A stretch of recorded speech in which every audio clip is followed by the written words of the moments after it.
Hi പ്രിയമുള്ള സുഹൃത്തുക്കളെ, Palestine അനുകൂല അന്താരാഷ്ട്ര വിദ്യാർത്ഥികൾക്ക് വിസ റദ്ദാക്കുന്ന വിവാദ ഉത്തരവിൽ ഒപ്പുവെച്ചിരിക്കുകയാണ് US പ്രസിഡന്റ് ഡൊണാൾഡ് ട്രംപ്. ഇരവാദവും മോങ്ങിക്കാറലും പ്രതിഷേധവും ഒന്നും ഒത്തില്ല, വിലപ്പോയില്ല.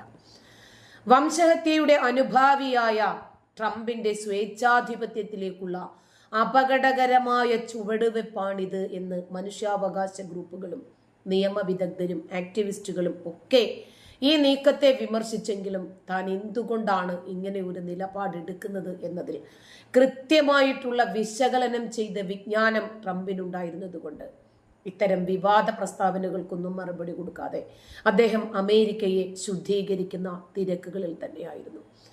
ഗാസയിലെ ഇസ്രായേലിന്റെ നടപടികൾക്കെതിരായ പ്രതിഷേധത്തിൽ പങ്കെടുക്കുന്ന ആരുടെയും വിദ്യാർത്ഥി വിസ റദ്ദാക്കാൻ ഈ ഉത്തരവ് പര്യാപ്തമാകും. ഏതൊരു രാജ്യത്ത് ജീവിച്ചാലും ശരി, ആ രാജ്യത്തിന്റെ നിയമങ്ങളെ അനുധാവനം ചെയ്ത് ജീവിക്കണം, അനുസരിച്ച് ജീവിക്കണം. അല്ലാത്തവർ ആ രാജ്യത്തേക്ക് ചേക്കേറാൻ പോകരുത്. ഹമാസ് അനുഭാവികളെ പ്രത്യേകമായി ലക്ഷ്യമിടുന്ന ഉത്തരവാണിത്. US-ലെ അഭിപ്രായ സ്വാതന്ത്ര്യത്തിനും അക്കാദമിക സ്വാതന്ത്ര്യത്തിനും നേരിട്ടുള്ള ആക്രമണമാണ് എന്ന് ഇസ്ലാം മത ഗ്രൂപ്പുകൾ അപലപിക്കുമ്പോഴും ട്രംപ് മൈൻഡ് പോലും ചെയ്യുന്നില്ല അതിനെയൊന്നും. 2023 ഒക്ടോബർ 7 ഇസ്രായേലിനെതിരായ ഹമാസിന്റെ ആക്രമണത്തിന് ശേഷം നമ്മുടെ ക്യാമ്പസുകളിലും തെരുവുകളിലും യഹൂദ വിരുദ്ധ പ്രക്ഷോഭത്തെ ചെറുക്കുന്നതിന് ശക്തവും അഭൂതപൂർവവുമായ നടപടികൾ സ്വീകരിക്കുമെന്ന് അന്ന് തന്നെ ട്രംപ് പറഞ്ഞു വെച്ചതാണ്. ജിഹാദികൾക്ക് അനുകൂലമായിട്ടുള്ള പ്രതിഷേധത്തിൽ പങ്കെടുത്ത എല്ലാ വിദേശികളോടും ഞങ്ങൾ അറിയിക്കുന്നു, ഇത് 2025 വരുന്നുണ്ട്. ഞങ്ങൾ നിങ്ങളെ കണ്ടെത്തി നാടുകടത്തും. US ഭരണകൂടം പുറത്തുവിട്ട പ്രസ്താവനയിൽ മുന്നറിയിപ്പുണ്ടായിരുന്നതാണ്.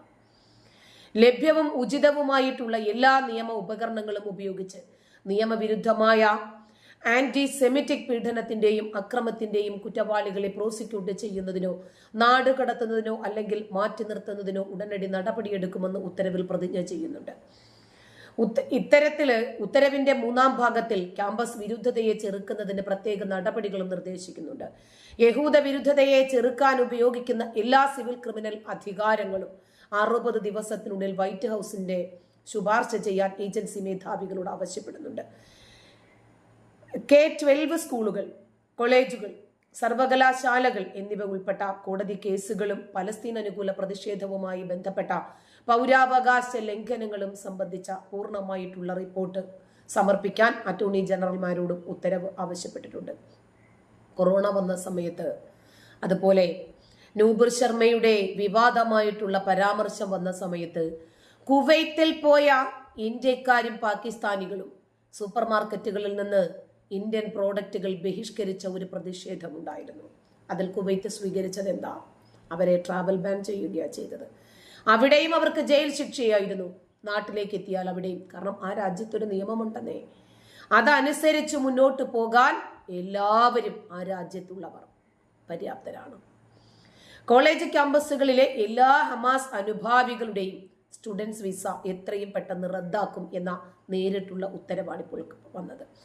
കഴിഞ്ഞ വർഷം US കോളേജ് ക്യാമ്പസുകളിൽ നടന്ന പലസ്തീൻ അനുകൂല പ്രതിഷേധങ്ങളിൽ പങ്കെടുത്ത അന്തർദേശീയ വിദ്യാർത്ഥികൾക്കിടയിൽ ആശങ്ക ഉയർത്തിയിട്ടുണ്ട്. ഒരു രാജ്യത്ത് പോയാൽ അടങ്ങി ഒതുങ്ങി ജീവിക്കണം.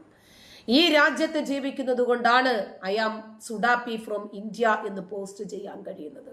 അമേരിക്കയിൽ നിങ്ങൾക്കത് പറ്റില്ല. കാരണം എന്താ? അമേരിക്കയ്ക്ക് ഒരു നിയമമുണ്ട്. ഈ രാജ്യത്തെ നിയമങ്ങൾ സാധാരണക്കാരന് പാലിക്കാനുള്ളതും രാഷ്ട്രീയക്കാരന് ലംഘിക്കാനുള്ളതും ആണ് എന്ന് പരക്കെ നമുക്കറിയുന്ന വസ്തുതകളാണ്. Council of American Islamic Relations ഉത്തരവിനെ സ്വതന്ത്രമായ അഭിപ്രായ സ്വാതന്ത്ര്യത്തിനും പലസ്തീനികളുടെ മാനവികതയ്ക്ക് നേരെയുള്ള സത്യസന്ധമല്ലാത്തതും അതിരെ കടന്നതുമായ നടപ്പിലാക്കാൻ കഴിയാത്തതുമായ ആക്രമണം എന്ന് വിശേഷിപ്പിച്ചു. ഇത്തരം വിശേഷിപ്പിക്കലുകളൊക്കെ ട്രംപിന്റെ 7 അയലത്ത് പോലും എത്തില്ല. അദ്ദേഹം എന്തുകൊണ്ടാണ് ഒരു നിലപാട് സ്വീകരിക്കുന്നത്? എന്തുകൊണ്ടാണ് ഒരു നടപടി പ്രാബല്യത്തിലാക്കാൻ ഉദ്ദേശിക്കുന്നത്? കൃത്യമായിട്ടുള്ള അജണ്ടകളോടുകൂടിയാണ് അത് നടപ്പിലാക്കുക. ഇവരെന്തൊക്കെ തന്നെ പറഞ്ഞാലും ശരി, എത്ര ഇരവാദവും നെഞ്ചിലിടിച്ച കൂക്കുവിളിയും ഉണ്ടെങ്കിലും ശരി, ട്രംപ് നടപ്പിലാക്കാൻ ഉദ്ദേശിക്കുന്ന പദ്ധതി അമേരിക്കയ്ക്ക് വേണ്ടിയാണെങ്കിൽ അത് നടപ്പിലായിരിക്കും.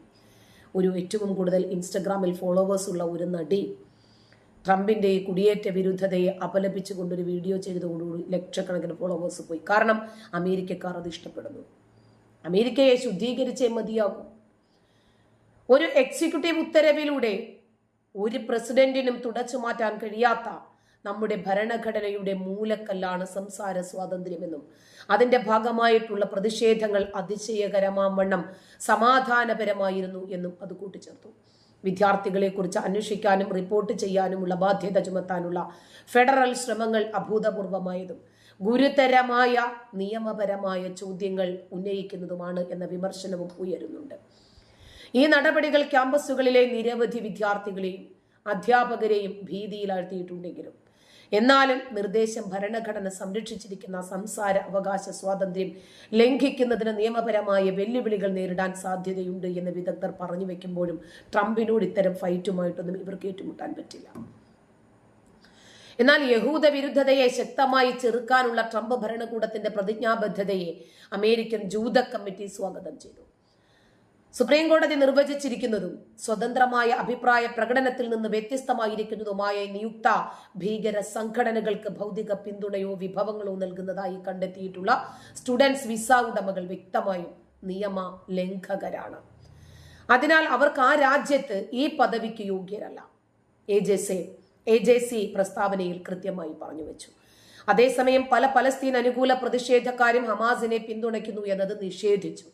ആദ്യം പിന്തുണച്ചെങ്കിലും ഇപ്പോൾ നമ്മളുടെ വിദ്യാഭ്യാസ സ്വാതന്ത്ര്യം പോലും പെരുവഴിയിലാകുമെന്ന് കണ്ടപ്പോൾ അവർ ഇസ്രായേലിനെ ജൈവിളിക്കാൻ തുടങ്ങി. പക്ഷേ വീഡിയോ കൃത്യമായിട്ടുണ്ടല്ലോ. ഇവിടെ ഇവരെ പലസ്തീന് ജൈവിളിച്ചത് പ്രതിഷേധ മുദ്രാവാക്യങ്ങൾ മുഴക്കിയതിൻ്റെയൊക്കെ. ഗാസയിൽ ഇസ്രായേൽ നടത്തിയ ആക്രമണത്തിനെതിരെയാണ് ഞങ്ങൾ പ്രകടനം നടത്തുന്നതെന്നും അതിൽ 47,000-ത്തിലധികം ആളുകളെ കൊന്നൊടുക്കിയതായി അവർ പറഞ്ഞു വെച്ചു. കാലിഫോർണിയ സർവകലാശാലയിലെ 10 ക്യാമ്പസുകളിൽ നിന്നുള്ള വിദ്യാർത്ഥികളെ പ്രതിനിധീകരിച്ച് പുറത്തുവന്ന കത്തിൽ ട്രംപിന്റെ ഉത്തരവ് പലസ്തീൻ അനുകൂല വാദത്തെ ആന്റിസെമിറ്റിസവുമായി തെറ്റായി സംയോജിപ്പിച്ചതായും വിദ്യാർത്ഥി സമൂഹത്തിന് മേൽ സെൻസർഷിപ്പിന്റെ ഭയാനകമായിട്ടുള്ള മാതൃക സ്ഥാപിച്ചതായും വിദ്യാർത്ഥികൾ വാദിച്ചെങ്കിലും ഒന്നും വില പോയില്ല. മുമ്പ് സംരക്ഷിച്ചിരുന്ന പള്ളികൾ, സ്കൂളുകൾ, കോളേജ് ക്യാമ്പസുകൾ എന്നിവയുൾപ്പെടെ സെൻസിറ്റീവ് ലൊക്കേഷനുകളിൽ റെയ്ഡ് നടത്താൻ ഈ മാസം ആദ്യം ഇമിഗ്രേഷൻ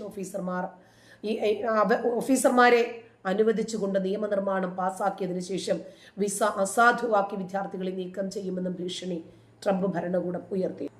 ഒരു രാജ്യത്ത് ഒരു നിയമം പാസാക്കി കഴിഞ്ഞാൽ അത് പാലിക്കാനുള്ളതാണ്. ഇപ്പൊ ഇൻസ്റ്റഗ്രാമിൽ ഏറ്റവും അധികം ഫോളോ ചെയ്യപ്പെടുന്ന ഒരു വനിത എന്ന നിലയിലെത്തിയ അമേരിക്കൻ നടിയും ഗായികയുമാണ് സെലീന ഗോമസ്.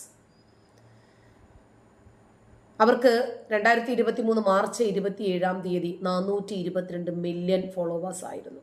കെയ്ലി ജെന്നർ എന്ന വ്യക്തിയെ മറികടന്ന് ഇൻസ്റ്റയിലെത്തിയ ഏറ്റവും പേര് ഫോളോ ചെയ്യുന്ന ഒരു വനിതയായിരുന്നു സെലീന ഗോമസ്. പക്ഷേ ട്രംപിന്റെ അനധികൃത കുടിയേറ്റക്കാരെ കൂട്ടത്തോടെ നാടുകടത്താനുള്ള ട്രംപിന്റെ നയത്തിനെതിരെ വികാരഭരിതയായി നിലവിളിച്ചുകൊണ്ടൊരു വീഡിയോ പോസ്റ്റ് ചെയ്തതോടുകൂടി കാര്യങ്ങൾ മാറി മറിഞ്ഞു. ലക്ഷക്കണക്കിന് ആളുകൾ അൺഫോളോ ചെയ്തു. കുറച്ചാളുകളല്ല, 7,07,880 ഫോളോവേഴ്സ് ആണ് ഇവരെ അൺഫോളോ ചെയ്തത്. എങ്ങനെയുണ്ട്? അപ്പോ അമേരിക്കക്കാർ അമേരിക്കയെ ശുദ്ധീകരിക്കണം എന്നും ട്രംപിന്റെ ഈ നിലപാട് അമേരിക്കയ്ക്കു വേണ്ടിയാണെന്നും ഉൾക്കൊള്ളുന്നിടത്തോളം കാലം ഇവരുടെ ഈ നുണപ്രചരണങ്ങളൊന്നും വില പോകില്ല. നന്ദി.